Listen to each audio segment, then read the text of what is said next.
Welcome to Growing E-commerce. I'm your host, Mike Ryan of Smarter E-commerce, also known as SMEC. Today, I've got Phillip Ivellio-Vellin making his second appearance on the show. There is a lot of noise this year about cookies, consent, and conversion modeling, especially here in Europe.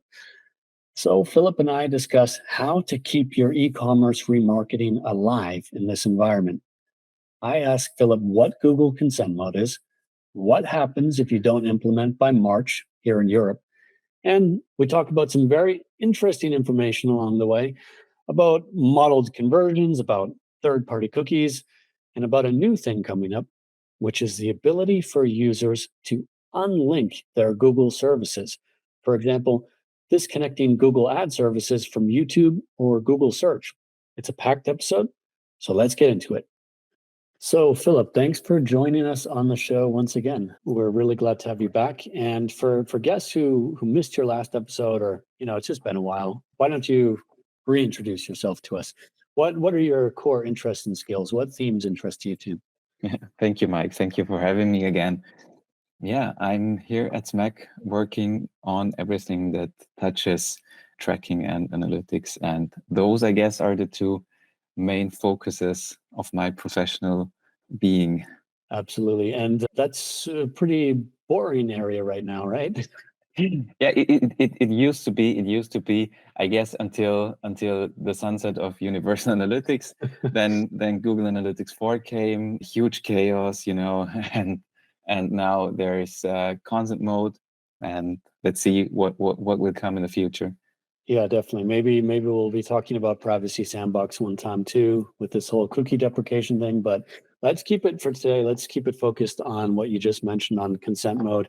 Just to set the stage for that a little bit, I just want to quickly discuss, like, consent mode's been around for a while, but it's becoming a little more urgent now. And that's due to this thing happening here in the European Economic Area called the DMA, or the Digital Markets Act. And basically, this is a way that regulators are trying to target some of these really large platforms and hold them to a high standard. They won't hold all businesses to the same standard, but they describe what they call gatekeepers. And so when you think of like big tech, Google is a gatekeeper, Apple is a gatekeeper, and a few of the don'ts that they're trying to regulate here, like, or the kind of behavior that they want to regulate. They want to make sure that these gatekeepers are treating services and products from others equally as they treat themselves, so that they're not kind of self-dealing or self-favoring. And an example of this in the Google space and in e-commerce is that, a few years back, there was a CSS remedy, or comparison shopping remedy, here in Europe related to Google, because it was determined that they were really favoring their own comparison shopping option, the shopping tab, and Google Shopping above other comparison sites. And so they took a remedy, but now they're going to take additional measures to make sure that they're not self-favoring themselves. And another example that's more related to, let's say, like Apple, is preventing consumers from linking to businesses outside of their platform. Or that could, you have to be able to make sure that if you're on a social media platform, that it's possible that you're not kind of locked in, that it's possible to transfer out. Or if you're looking at the app ecosystem, there's this theme about side loading. So you need to, like Apple has right now, really a monopoly with their app store, and they are going to need to allow people to buy apps in other ways. So those are a couple examples, but the one that really affects us today, according to these new standards, these gatekeepers are not allowed to track end users outside of the core platform for the purpose of targeted advertising without effective consent having been granted. So that's kind of one of these key themes. And having said that, I think that transitions us into Google's consent mode. What is consent mode? Yes, I mean, in my opinion, it does make sense that Google also kind of has to know whether the end user has given consent or not. What's always hard if you collect this kind of information from so many end users and advertisers and websites. As you know, as you browse through the internet, not every single website has the same consent banner. And if you opt in or opt out, then you opt in or opt out to totally different categories. Once it's called marketing, maybe analytics, maybe personalized advertising, and so on. And through Google Consent Mode, Google gets the information which consent was given when or before loading Google tags in a standardized way. So there are certain categories like ad user data, this one is new, ad personalization, analytic storage, or ad storage. And this is standardized, and this information is sent via Google tags to Google, and via those consent information, they know whether a user has given consent or not. Absolutely. So that kind of like basically in September 6th, there was sort of of 2023, there was sort of like a 6-month grace period, more or less announced. And this doesn't just affect then the gatekeepers like Google, it affects the advertisers within that platform. So fast forward 6 months from September 6th and you land on March 6th, 2024. And that presents then kind of a deadline to opt into this consent mode, correct? Yes. It's a hard deadline. So a real deadline when you're using remarketing. So if your advertising is based heavily on remarketing, then ideally you should have implemented Google Consent Mode by March the 6th. Because if you don't, then your remarketing audiences won't be populated anymore, neither in Google Ads nor via Google Analytics 4. What is also important is that you implement Consent Mode version 2. With Consent Mode version 2, there were 2 new consent categories introduced, which are ad personalization and ad user data. So if you've already implemented Google Consent Mode, like let's say a year ago, then you would have to update your Consent Mode settings and integrate the 2 new consent categories, which are ad user data and ad personalization. Like maybe you can talk us through a bit, what would be the implications of that? Like I'm wondering, it doesn't necessarily mean that a remarketing would just turn off right away. I mean, if you have pre-existing lists that were like previously opted in or before this occurred, would those lists keep working, and then you'd kind of gradually see the life drain out of your remarketing over time? Yeah, that's what I would expect based on Google's communication. But it could also happen that, they within, after, let's say, 3 months or so, that they shut down those audiences too. And up to my knowledge, you are not able to create new audiences if you haven't implemented Google Consent Mode by March the 6th. And what also has been a topic within the last, I don't know, like 6 weeks, was the impact of Google Consent Mode to conversion tracking. Because in a lot of communication, there was said, if you don't implement consent mode by March 6th, your conversion tracking is not going to work anymore. Apparently, that is not the case. So even though you haven't implemented consent mode by March 6th, your conversion tracking will still work. But in the end, you can only postpone the implementation of consent mode, in my opinion, because towards the end of 2024, it will also affect conversion tracking. So I would say don't wait too long to implement conversion mode. Sorry, consent mode, of course. Conversion mode would be fine too. But because, in the end, you're going to need it. I mean, there are certain workarounds, but I would not go that way. Because at least the basic consent mode, which I guess brings us to the differentiation of different ways of implementing consent mode. Yeah, that's a good point. So because there's what we're calling basic consent mode, there's also something called advanced consent mode. Could you maybe tell us the difference there? Yes. So if you implement basic consent mode, then your Google tags won't load without consent. So in the end, Google just gets the information that there was consent given. So as Google tags don't load without consent, they won't get any information about users who haven't given consent, not even whether they gave consent or not, because nothing is sent. With advanced consent mode, Google tags load before the user has given consent.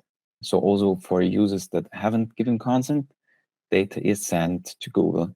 For example, in the case of Google Analytics 4, the browser requests that go to Google, they look the same as normal Google requests, but there are no cookies set and also no cookies read. And I mean, I think there's been some controversy over whether that is really sort of following the intent and the requirements of, like, not everyone agrees if advanced consent mode is actually legal or not. Is that correct? Yes, that's totally correct. And especially we're working a lot with clients from Germany, Austria, and especially there, I often hear from our clients and also legal advisors of our clients that it's, not just about setting cookies, but it's about sending information. And then the next question is, what information are you allowed to send even without cookies, and what information is not allowed to be sent? And I think there is a lot of insecurity, and therefore it's hard for us to really say, yes, we would say, go and implement the advanced consent mode. So yeah. I think it's something that comes down basically to the exposure and the risk tolerance of each company, and ultimately what their legal advisor says about that.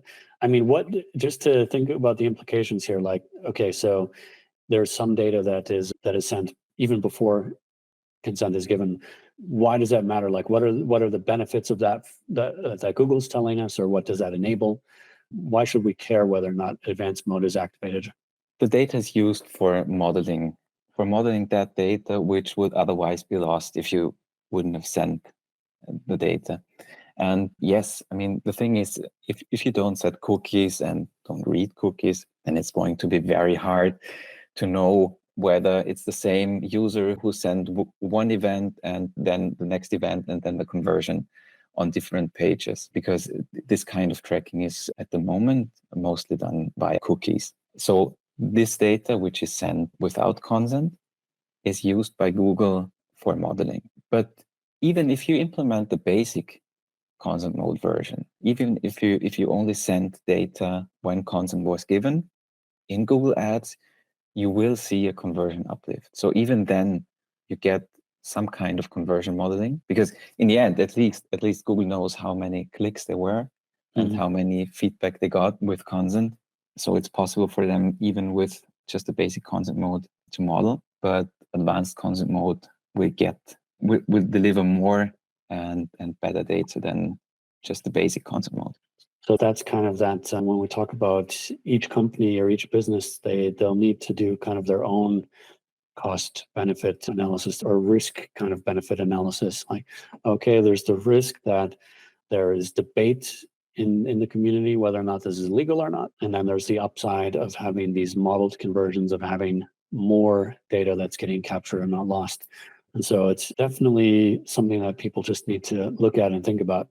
So tell us more, like, if you have, let's just say if you've implemented basic consent mode, what are the implications of that? Is there anything else that we need to know? Like, we talked about what happens if you don't opt in by March 6th. Over time, or perhaps more suddenly, your remarketing could stop working. And then even on a longer horizon, we can expect that conversion tracking won't work either. But let's say you adhere to that deadline and you implement consent mode, or you've already got it implemented. What are the implications of that? Yeah, as said, the good part is that you will keep having remarketing or proper remarketing as you have now. And the other good thing is the modeling, the conversion modeling within Google Ads. Okay. So that you get a clearer picture of how your ads performed, because you get more data to work with, more data for the algorithms to work with. But there is not only implications for Google Ads, because it's you implement consent mode for basically all Google tools that advertisers use. So consent mode also works with floodlight tracking for the GMP.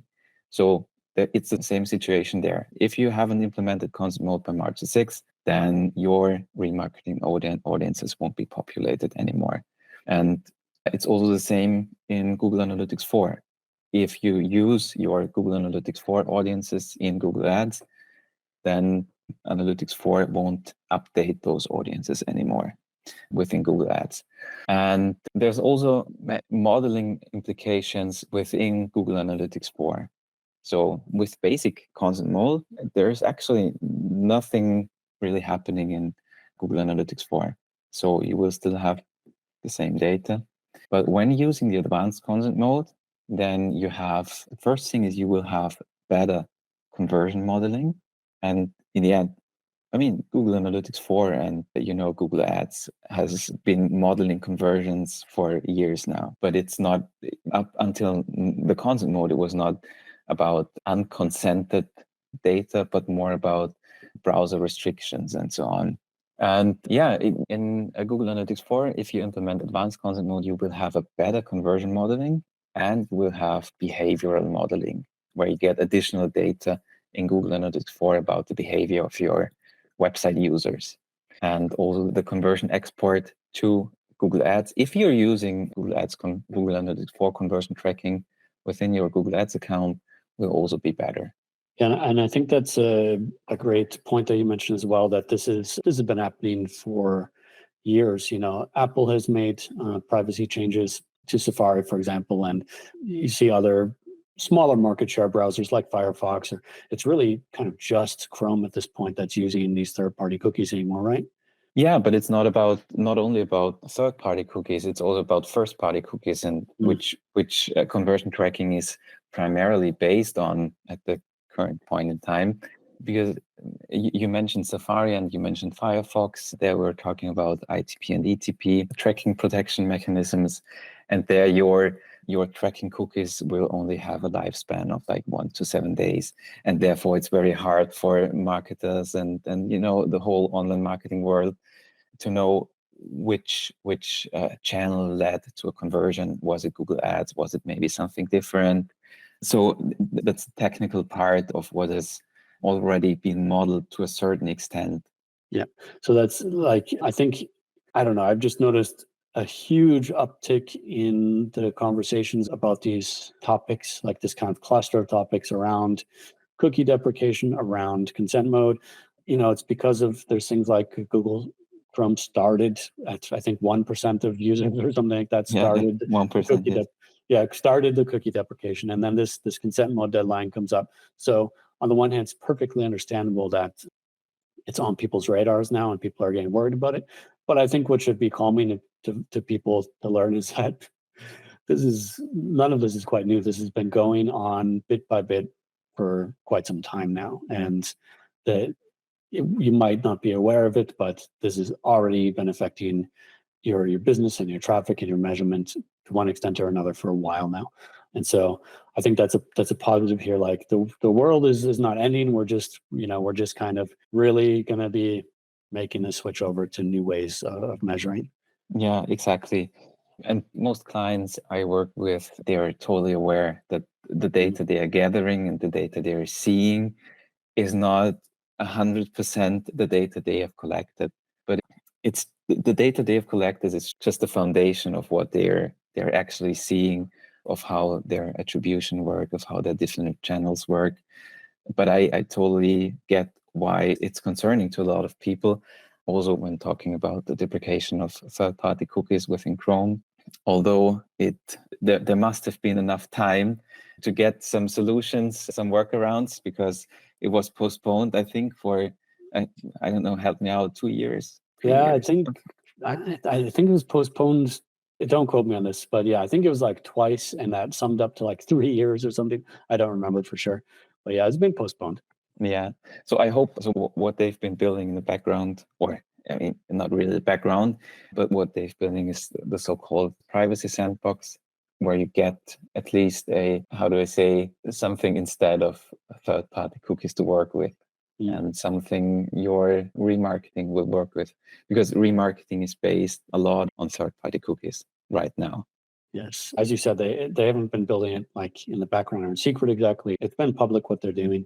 There's some controversy about it too, because I think there are some concerns that I think it's funny because the goal of this kind of regulation is to prevent unconsented personalized tracking and stuff like that. And they're also trying to prevent some anti-competitive behavior in there too, like we mentioned with self-favoring and so on. But there's always a little bit of a tension there, because it potentially just creates more of these walled gardens. I think that like owned and operated properties any network that has like the larger your owned and operated properties are, is just going to be of a huge advantage in the years ahead. So it's to me, there's just some kind of a give and take where privacy often fuels and potentially anti-competitive advantages.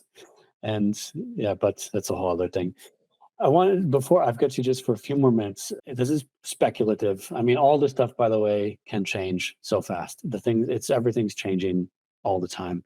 And I believe I put a disclaimer at the beginning of the episode in the introduction about that, but this is rather new. We also saw something just in the last couple of days that there's going to be an additional consent banner coming where users will have the option of deciding whether or not their Google services are linked. And to give some context about that means that's different. We were just speaking about owned and operated. That's different Google owned and operated properties like Google Maps, YouTube, Google Search, of course. Google ad services. Yeah, the ad services in there as well. And right now that forms this big kind of pool together, these pools of where you're a logged in user navigating the web, switching from your YouTube account, searching on the web, going in your inbox, looking for stuff on maps, etc. And this stuff is all allowed to speak to each other, and all of it connects back to ad services. And we don't know how this consent banner will be shaped, but it will seem like users are going to have the option to unlink those services, or they have to give consent that the services are linked. What do you think about that, Philip? I mean, we were talking about it a bit before we started recording, but share some thoughts with us, and I'll share some thoughts too. Yeah. So the thing, what I would go for is, I want to try to understand what data exactly is currently shared, and also what data will not be shared anymore if you unlink those services. Because also in the information Google wrote on the, I think it was a support page or a blog, was that there is still some data shared for security reasons.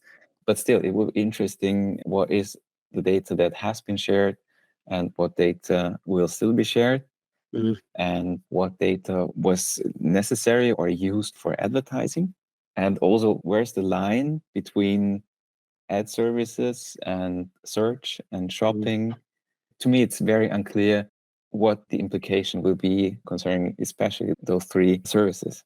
Yeah, I agree. I think like right now, if you search something in Google, if you search, make a query that has a commercial intent or is related to a product or whatever, they're going to match that to some ads. And I don't think that they're going to stop doing that if you unlink, but it's unclear. Or maybe it means that stuff won't, like those search terms won't get passed back to Google Ads for reporting purposes at all, or it's so unclear what it means.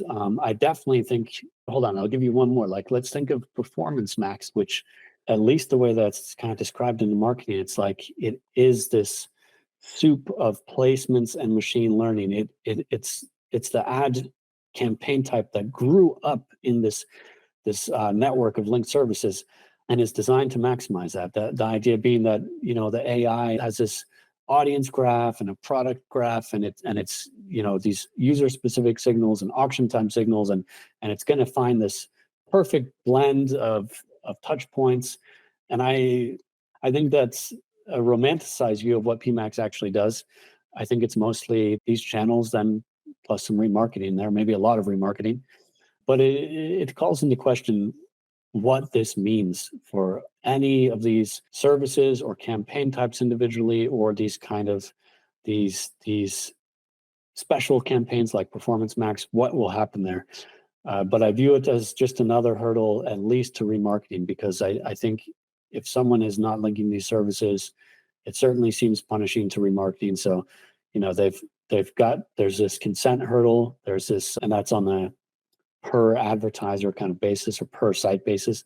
There's also this broader account level hurdle where they can change how Google is authorized to use their data at all. And it's going to be an interesting time ahead. Yeah, definitely. And the example of the search queries, that's actually very interesting, how Google will be allowed to to pass those curves. I mean, actually, they write that it's only about personal information, and they also link what is considered as personal information. But in the end, you I don't know whether you exactly know as an end user what is personal information considered by Google. And also, I guess that a lot of advertisers don't actually know how much information is passed between those Google services. And as you said, how it impacts ad performance, such as PMAX performance. But I totally agree with you. It will definitely have impacts on remarketing. Yeah, it's going to be one to watch, and also how this consent will be presented. Like, will you have to, in each service, toggle on, I want this service linked with all other services, or do I have to, select for each service with which services it can be linked, and so on? Yeah, exactly. Is it done at the Google account level somehow with a single one, or is it how actively is it presented? It's going to be really interesting, and I'm sure they're going to try to, I won't say scare, although let's say motivate users not to do that, because but there are some great features that come from having your services linked. I mean, I know my brother loves having all of his Google services linked because, if he's on a business trip, like, just it's just kind of all there. Like you've got your your inbox is speaking with your calendar, which is speaking with maps and so on, and he gets alerts and he gets all kinds of stuff, and he loves it. And those kind of things will break if you unlink services. So definitely one to watch. But we're just about out of time here, so I want to thank you, Philip, for coming on the show again. Also, I know that you're so busy right now, so I really appreciate it. And any final words or anything you want to leave us with? Yeah, thank you for having me, Mike. And so to sum up the hot topic about Google Consent Mode and the deadline in March, in our opinion, it should be totally fine to implement basic consent mode, because ideally, if you implement it correctly, as for most clients, it is the setup now, your Google tags will not share any information with Google. And whether or not you're using advanced consent mode, so tags will also load without Google, without users' consent, and send data to Google, there should be a risk assessment about the benefits and the risks that comes with sending data unconsented to Google. Yeah. And if you want to make it the easiest way for yourself, then you should use a consent banner or a CMP that's Google certified, because they have consent mode integrations which make the setup of consent mode a lot easier. But as said, I wouldn't wait too long with at least basic consent mode, because at the end of 2000 or latest in the beginning of 2025, not having Google Consent Mode will also affect your conversion tracking. Yeah, what I can also recommend, there's some new resources at time of recording. There's some new resources from Google about this. I think we're all hungry and waiting for some resources, but those are available now, and I'll put the links to those in the show notes, where you can learn more about this. And of course, you can also reach out to us anytime to talk about that. So thanks again, Philip, for coming on the show. We really appreciate it. Thank you very much. Thanks for listening to Growing E-commerce. And if you enjoyed this podcast, please consider sharing it with coworkers, friends, or within your professional network. We really appreciate it. This podcast is produced by Smarter E-commerce, also known as SMEC. To learn more, visit smarter-ecommerce.com.